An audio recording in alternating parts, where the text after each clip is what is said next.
Hello everybody, it is Owl Night, and it is Brony time, and welcome to the sad story of Emily Burns. Now, this is a graphic novel that I recently found on Steam, and it sounded like this music is really loud. Which means, let's turn this down a bit.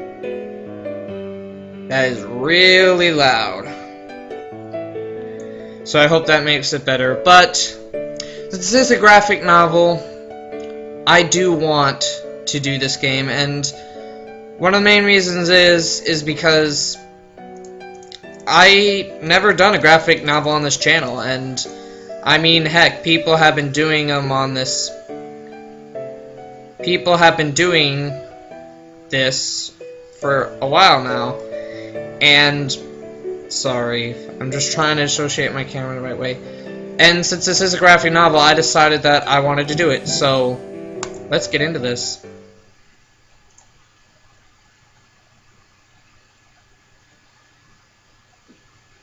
My name is... I missed it.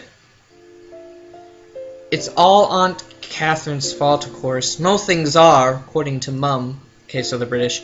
Stealing Mum's favorite dress when they were both schoolgirls was bad enough, but stealing the name of her first and only daughter? Now that's a low not many of us can sink to within our lifetimes.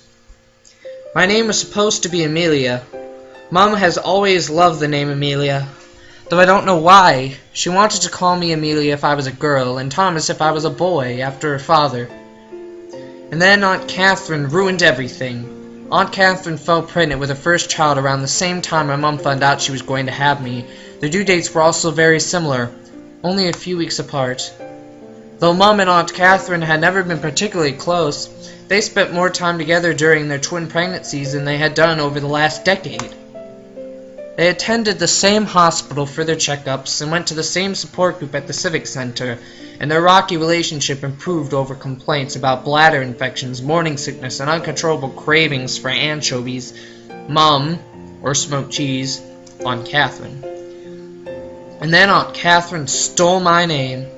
Aunt Catherine is 1 year younger than my mum, but she always got things first. That's what Mum told me. She was the first to have her period, to pierce her ears, and to have a serious boyfriend. She was the first to have a baby, too. A baby girl. A girl called Amelia. Mum didn't know what to do, having her dream name stolen away from her so suddenly. She had half a mind to confront Aunt Catherine about it, but didn't in the end. She had only just begun to repair her relationship with her sister, and she didn't want to ruin it. But she was still annoyed.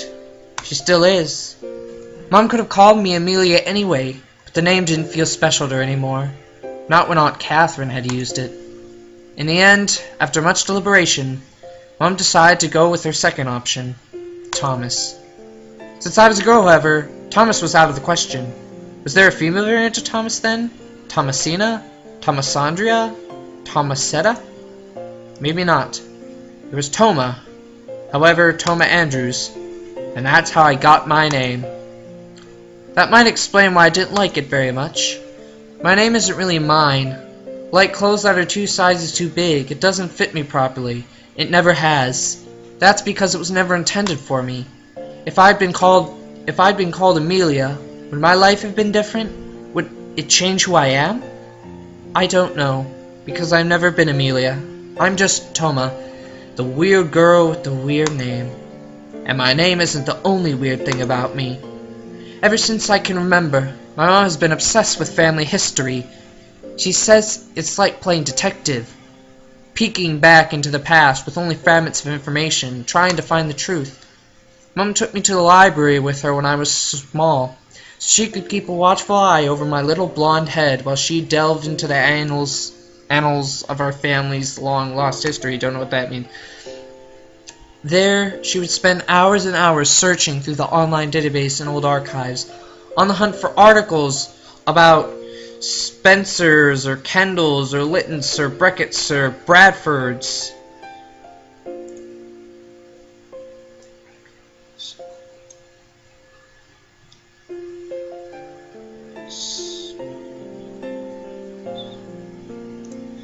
Alright, sorry about that.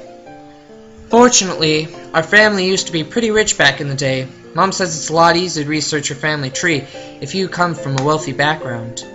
There are more records kept on the comings and goings of the rich, so opposed to street beggars and paupers. That's probably because of the money. As soon as money is involved, people will pay attention to you. It was like back in the 1700s, and it's exactly the same now. I remember that the floor of the library was hard, covered in dark green carpet that was uncomfortable and scratchy. And the walls were dull gray, like concrete blocks in a multi-story car park. Jesus, I cannot read some of these words. Though Mom got me a library card, I always got bored with the first half hour or so. There are only so many times you can reread volumes of Goosebumps. Despite these inconveniences, however, I still found the stories Mom would tell me about my long-dead relatives interesting. The stories, like they came from pages of a book. Not real life, not history, my history. There were stories about my great-grandfather, Zachary Kendall. He used to be a priest, but was fired from his post after he physically assaulted a member of his congregation while drunk on Christmas Day. There were stories about my great-great-grandmother, Mary Bell Spencer, who ran away from home at the age of 15 to marry her middle-aged piano teacher, Roger Beckett. There are stories about my great-great-great-aunt, Rose Bradford, who is rumored to be a witch, and claims she could cure any ache or illness with a sprig of holly. I don't know why, but these stories Mom told me, of unknown people from unfamiliar times, always resonated with me. Maybe it was because they weren't fictional characters, or celebrities, but real people, my family, part of me. I wouldn't be alive right now without Zachary Kendall, even if he did beat up a member of his congregation, and I wouldn't be alive without Mary Bell Spencer, even if she did have a thing for older men who could play semi-decent Filzi, I think it's German. In a way, I owe them. I owe them a lot. I suppose what they say is true. Blood really is thicker than water. And speaking of blood, the local library wasn't the only place my mom's investigation had led her. Oh no, this was just the tip of the iceberg. She used to take me to cemeteries a lot. Not just this cemetery, Barrow by All Saints, but cemeteries all across Lincolnshire, and sometimes even further afield to Yorkshire, I give up. The thing about my family history is, if you get obsessed with it like Mom, birth certificates and death certificates stop being enough. You want to see real evidence of your ancestors' past lives for yourself. Hence, the graveyards. Lots and lots of graveyards. Every weekend, without fail, my mom would take me on a trip to a graveyard, searching for ancestors. Sometimes we turned it into a game. We challenged one another to see who could find Rose Bradford's final resting place the quickest. The winner got to choose what we listened to in the car on the way home. So this takes place during modern times? Being my mom's daughter, I hated her taste in music, and I was desperate to beat her. I got quite good at finding graves, if I'd say so myself. Even though I was around 7 or 8 and my legs weren't as long as my mom's, I was able to beat her 9 times out of 10. I used to think she was going easy on me. Now I'm not so sure. I just have a talent. I'm good at finding dead people. Sorry. Even if they've been dead for 2 centuries, and that's all that's left behind are bones. Now, let me just get one thing straight. I'm not crazy. I don't think dead people call out to me or anything. I've never been a ghost before, excluding the ones in horror movies. I guess it's just a coincidence. But it was quite a strange coincidence. Whenever I went into the graveyard with my mom, I just knew where to look, almost instinctively. My feet just happened to lead me to a tombstone, and via some strange skill I might have inherited from Rose Bradford, the self-proclaimed psychic, I was usually right. That might be why I'm so obsessed with cemeteries, even now. Just like some people prefer hot weather, others cold, I like graveyards. They remind me of my childhood, a fun time spent with my mom, searching for my relatives. So I'm just going to say this real quick.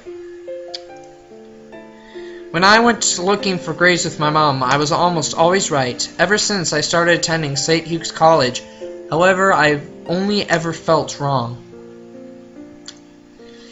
So I get good grades in most of my classes. I'm hopelessly lost when it comes to anything beyond that. I have hardly any friends other than Haiti,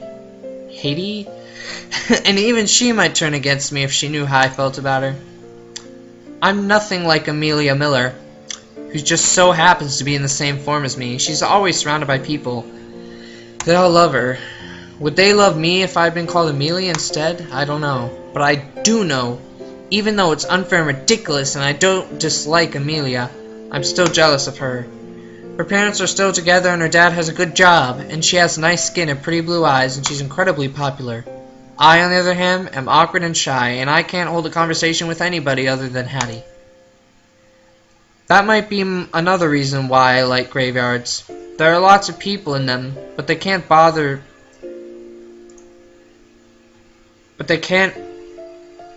Sorry, there might be another reason why I like graveyards. There are a lot of people in them, but they can't bother me like they do in school. They're dead, and that's perfectly fine. Fine by me. And the saying goes, dead men tell no tales. They only leave tales behind, which we can examine as we see fit. That's why I came to borrow by All Saints this Friday. Instead of catching the bus to go to school, I just wanted some time off. A few moments where I can stop being myself, a person I never liked. If only I had been born as an Amelia. Then my life would be so much better. I would be so much better. The day is overcast for early autumn, and a thick layer of fog creeps along the ground. The grass is wet with morning dew, but the soil beneath is firm and hard. Sorry, my video. Alright, there we go, that's better. You should be able to see me in full screen. The day is over. Okay, we read this. I suppose that's to be expected.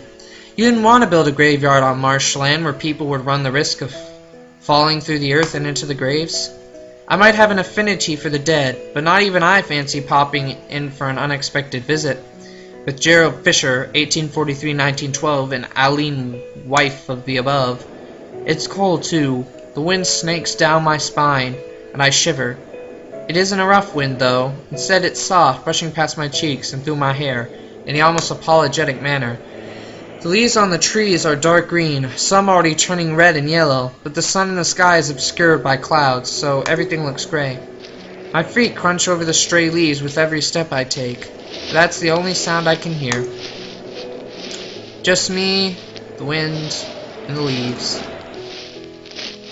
As I walk through these well-trodden paths, I pause, examining each tombstone that catches my interest. There's something strangely inviting about these old slabs of stone, almost as though greeting me, and why wouldn't they? I came here often enough. They should know me by now. It's really hard to see her hair. I don't think they should have made it white, and her face is pretty obscure too. Any other mother would probably find their own daughter's obsession with graveyards unsettling. Fortunately, my mom is just as weird as I am, so she doesn't question it. She must know my love of graveyards is all her fault. I nod my head in recognition as I pass each tombstone. Alistair Doncaster, Irene Douglas, Charlotte Draper, Doreen Hughes, Abel Johnson, Genevieve Parsons, Aubrey Wedgwood. I wonder about these people, reduced to nothing more than names and bones. What lives did they lead? Were they happy, sad, or merely bemused by all the coincidences which led them into being? For Alistair Doncaster, that happened in 1879. For Irene Douglas, it was 1894. What was the world like back then, when these people were alive and their footsteps, not mine, crunched the leaves and fell firmly against the compacted earth? I don't know, it's hard for me to imagine it. As I walk through the graveyard like Alice, sinking into Wonderland, a heavy thought suddenly strikes me. What would it be like if I was already dead? Maybe she is already dead. I close my eyes. The cold wind blows across my cheeks, and I swear I can almost smell it. The earth in my nostrils, the scent of decay. What was that sound? It was almost like a footstep, but that can't be. I'm the only person here after all. At least I thought I was. Not anymore. A young girl stands there, her arms held by her sides, her eyes wide and blue. Her hair is loose, light brown, her fringe cut just above her eyebrows. She wears a white dress, long and modest. which falls to her ankles. Her dress is comprised of a number of layers and looks like something that belongs to another era, another time, in England when Queen Victoria was on the throne, and the horse and carriage was still the main way people got about, and it was socially acceptable to wear bonnets in public. She looks like nobody I've ever seen before, except characters in period dramas. There's something so unrealistic about her appearance. I can hardly bring myself to believe that she's really real. Maybe that's why I'm doing something I rarely ever do. My curiosity unsticks my throat and I find myself asking her a question. Are you going to a costume party? Are you referring to this old thing? That dress doesn't look like some old thing. It's expensive, right? I believe it was rather dear when Father first purchased it. Now, however... Sorry, I shouldn't do that. I'm sorry if you're English. I'm so sorry. I am not particularly well versed in the economy, so I could not give you an answer. Father? What kind of girl calls the dad father? Maybe I'm just biased because my dad vanished before I was even born. Mom told me he couldn't cope with the commitment, which was quite funny really, because he had no qualms about commitment when he asked me to sleep with him, but father sounds far too dated. And I haven't even touched on other stuff she said. The girl smiles. Her face remains pale and does not flush, but I imagine blood coursing beneath her cheeks all the same.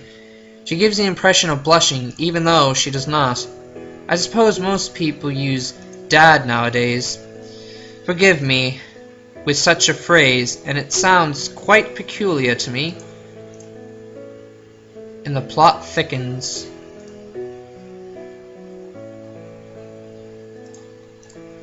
My questions only seem to invite more questions, and I find myself drawn towards this strange girl, despite myself. I want to know who she is. I want to understand her. It must be this feeling, this desperate thirst for hidden knowledge, which encouraged Mum to track down what now remains of Zachary Kendall, Mary Bell Spencer, Rose Bradford, and the rest. So, I've not seen you around Barrowby before. Barrowby, or however they say it. I give up. Do you live here? I have lived here for a very long time. But you don't look much older than me. I will be 15 years old this December. At least I should be. So she's 14 too. You say that you lived here for a long time, but I've never seen you before. You don't go to St. Hugh's, do you? She shakes her head. So what school do you go to? Ruskin? Sandon? Not Walton, girls. She shakes her head again. Then are you homeschooled? That would explain what she's doing in a graveyard 8:20 on a Friday morning. Wearing such a strange outfit, she might as well have fled from one of those ye old-fashioned photography parlor places. I suppose I was homeschooled, yes. I've never been to school before. I used to have Ellie, but I've not seen her in some time. Ellie? A private tutor? Something like that, yes. She was rather strict. She was so angry when I escaped from her stuffy old history lessons and hid over at the Lintons estate. She smiles a soft, gentle smile, like an old woman with rheumy eyes might when recalling a fond memory.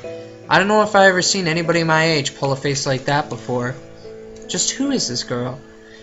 But you don't have a tutor anymore? There wouldn't be much point anymore. Is she one of those YouTube celebrities? Oh, wow.